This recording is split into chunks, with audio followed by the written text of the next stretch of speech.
আজকের দিনে নিজের গান রেকর্ড ভাঙা ভিউ পাওয়া স্বপ্না চৌধুরী একসময় নিজের জীবন শেষ করার সিদ্ধান্ত নিয়েছিলেন। জীবনের অনেক চড়াই উতরাই পেরিয়ে স্বপ্না কিভাবে লক্ষ লক্ষ ভক্তের মন জয় করলেন তা জানতে পারবেন আমাদের আজকের এই ভিডিওতে। স্বপ্না চৌধুরীর জন্ম 1990 সালের 25শে সেপ্টেম্বর। স্বপ্নার বাবা ছিলেন উত্তরপ্রদেশের আলিগড়ের একটি ছোট গ্রামের বাসিন্দা আর মা ছিলেন হরিয়ানার। তবে পরিবারের অর্থনৈতিক অবস্থাও বেশ দুর্বল ছিল। স্বপ্নার ছোটবেলা থেকেই নাচ আর গানের প্রতি দারুণ ঝোঁক ছিল।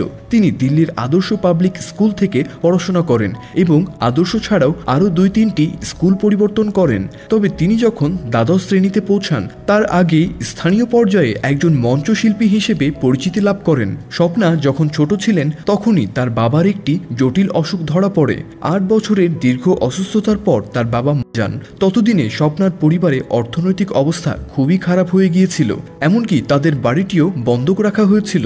পরিবারের এই করুণ পরিস্থিতিতে স্বপ্না দায়িত্ব নিজের কাঁধে তুলে নেন এবং একজন স্থানীয় অর্কেস্ট্রায় গায়িকা হিসেবে যোগ দেন। স্বপ্না যখন মঞ্চে নাচতে শুরু করেন তখন তার নাচের প্রতি দর্শকদের দারুণ সাড়া পাওয়া যায় এবং তিনি ধীরে ধীরে জনপ্রিয় হয়ে ওঠেন। তার সলিড বডি গানটি ব্যাপক হিট হয়, যার ফলে স্বপ্না রাতারাতি বিশাল সংখ্যক ভক্ত তৈরি করে ফেলেন। স্বপ্নার গানগুলো ইন্টারনেটে প্রচুর দেখা যেতে শুরু করে এবং তিনি অ্যালবাম গানের প্রস্তাবও পেতে থাকেন এবং স্বপ্না বিভিন্ন মিউজিক অ্যালবামেরও কাজ করতে শুরু করলেন এবং দেখতে দেখতে তার ভক্তের সংখ্যা কোটিতে পৌঁছে গেল। তিনি ভারতের সবচেয়ে জনপ্রিয় রিয়ালিটি শো বিগ বস থেকে আমন্ত্রণও পান এবং সেখানেও তিনি বেশ জনপ্রিয়তা অর্জন করেন। তবে বন্ধুরা, স্বপ্নাকে এই পর্যায়ে পৌঁছাতে অনেক বাধার সম্মুখীন হতে হয়েছে।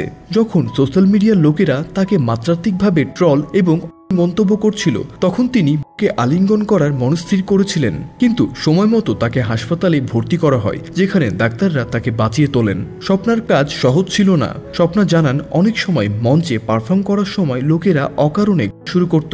এই নিয়ে স্বপ্নার সাথে ঝগড়াও হয়ে যেত। স্বপ্না অন্যায় কথা একদমই সহ্য করতে পারেন না এবং তিনি প্রকাশ্যে এর প্রতিবাদ করেন। এই কারণেই লোকেরা তাকে মুখরা বলেও ডাকে। যারা স্বপ্নাকে ভুল বলেন এবং তার নাচকে বলেন তাদের জন্য স্বপ্নার বক্তব্য হলো তিনি পুরো পোশাক এবং সালোয়ার কামিজ পরেই নাচেন, এতে অশ্লীলতা কোথায়? আর যদি তারপরেও মনে হয় যে এতে অশ্লীলতা রয়েছে তাহলে দেখেন কেন?